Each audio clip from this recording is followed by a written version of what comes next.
Hi everyone, Io Johnson here from Fortress Mindset. You know, the interesting thing is, I've studied the subject of resilience. I've created talks on it, and I asked myself this morning, because a strange thing happened this morning. I woke up, it was 4:30 in the morning, and it wasn't even a thought, it was a feeling of heaviness, like I was dragging a burden around with me. And I hadn't even gotten out of bed. And I couldn't shake this feeling. Whatever happened, I couldn't shake it.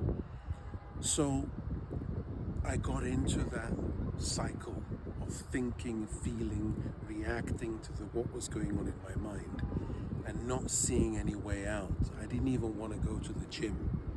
And if any of you know me, training is a part of what makes me me. And I didn't want to go. I would have stayed there in this cycle until I remembered that I have to change. I have to use tools, certain tools.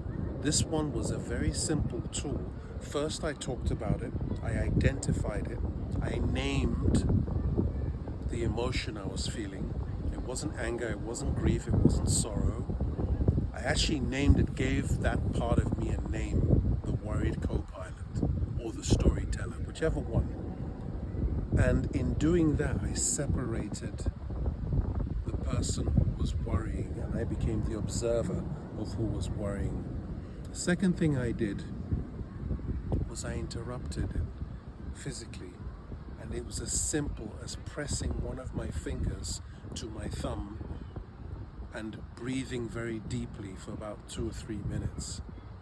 And in doing that and moving around and changing where my thoughts were going, the focus, because the brain is like a flashlight, it will amplify exactly where it's pointing to. And my wife came into the room and she saw that there was a change in my physiology, and I said, you know what, let's go to the gym. And the day went on an upward trajectory since I changed this. And the reason I'm making this video is because I speak about resilience, but this morning I wasn't embodying it. I got into that reaction, and it's so easy to do, even for somebody who says he's a speaker on resilience. And I wanted to share this with you because if you are going through this, know that there are tools that are very, very simple, but you have to remember them.